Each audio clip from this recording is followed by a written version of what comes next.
when I was in high school, I had the opportunity to coach what I call it was a Special Olympics bowling team. They were, mentally challenged, physically challenged, and they ranged from ages from roughly 20 to 49 years old. And I, at the time, was probably 16 or 17.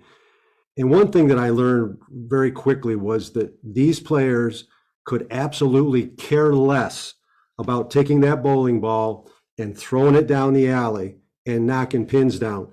All they wanted to do was throw it down the alley, turn, find me, and come back and, high five me or hug me.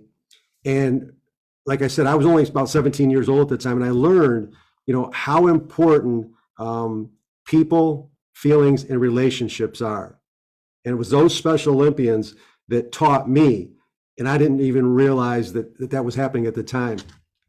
And that is something that stuck with me over my 4 decades. And I call myself a crash test dummy for leader development and culture improvement, because I've been there, done that, experienced things that have worked, found things that do work.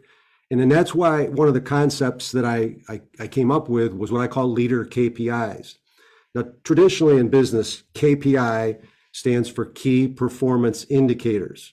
Okay, and those are just simply, they're usually numbers, and they're used to measure things, make decisions, very non-personable kind of things.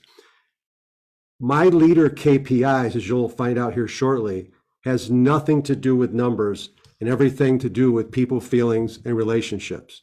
Okay, and really, there's 3 relationships and feelings that if a leader focuses on these 3, and I'm not saying, forget the traditional KPIs. You do need the numbers, you need to run the business, but the most important thing is the people. And if you focus on these 3 key performance indicators, the first is appreciation. Okay, and I feel that's the most important leader KPI, because people are the most important. Everything is about people. You hear the comments about business to business or business to customer. It really is always people to people. You don't call an organization and say, excuse me, can I speak to your logo? Can I speak to your brand? It's always people to people. Okay, and that's what the most important is. So if your people that you have the privilege to lead feel appreciated, and what I'm talking about is genuine appreciation. You recognize them for the things that they do, and it's not what I call flyby recognition, meaning walking by somebody and say, oh, thank you for what you did. I forget what it was, and then keep on going. Truly show and demonstrate appreciation for people and what they do, because if you do that, the second KPI, which is inspiration, meaning they want to come into work, they're inspired. Some people get the words motivation and inspiration mixed up or use them interchangeably, but they're really not the same. Matter of fact, they're opposite at their core. And what I mean by that is, if motivation is external or extrinsic, it's somebody telling you or coaxing you or trying to manipulate you from the outside, them telling you, hey, you'd be a good leader, you this or that, or those kind of things. But it's inspiration that you're looking for. Inspiration is internal or intrinsic. It's you making the decision. Now, you can trigger inspiration, but it's really ultimately the person that says, yeah, I want to come into work because my leader makes me feel appreciated. I am now inspired to come in, okay?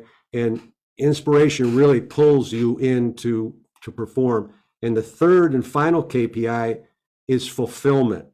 Is, when I'm done or an individual's done with their day at work, do they feel like what they did mattered and it contributed to the overall good or the vision and mission of the organization?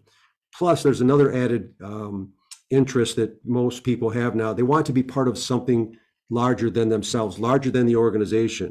And that's usually something that the organization hangs their hat on. You may have heard of United Way or different organization, Wounded Warrior, those kind of things. And maybe the organization makes donation, is big in that. That's the other aspect. So the 3 KPIs, and they're all to do with feelings. If leaders focus on these 3 feelings and get these right, the secondary KPIs, which are traditional KPIs, the numbers, they will happen. And again, that's appreciation. You want to make sure that your people feel appreciated. Therefore, they're going to feel inspired, meaning I want to come into work. Okay, I'm inspired to come in. The third is fulfillment, meaning what I did, I get a feeling that I am part of something larger than me, and what I do makes a difference.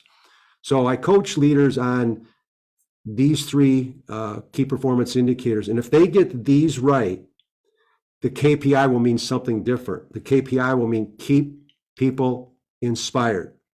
So if you do that, you're going to be way ahead of the game as a leader, because it's always about people. And I'll leave you with one last comment. Treat people like they make a difference, and they will. Again, treat people like they make a difference, and they will. That's so powerful. That is so powerful, Timothy. I try.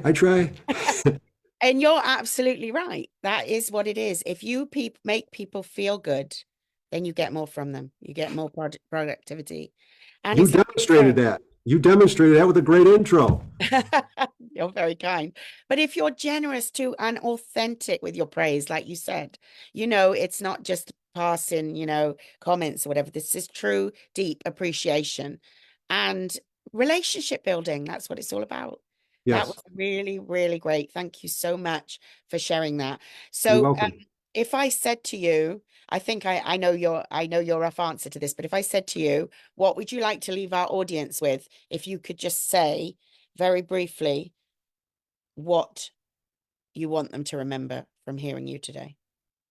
Yeah, the last comment that I left you, really treat people like they make a difference, and they will. It's always about people. And I go back to the analogy that I used, that when you call an organization, a large company, small company, whatever it is, you don't call to talk to their logo. You don't call to talk to their image. You call to have a conversation with a person.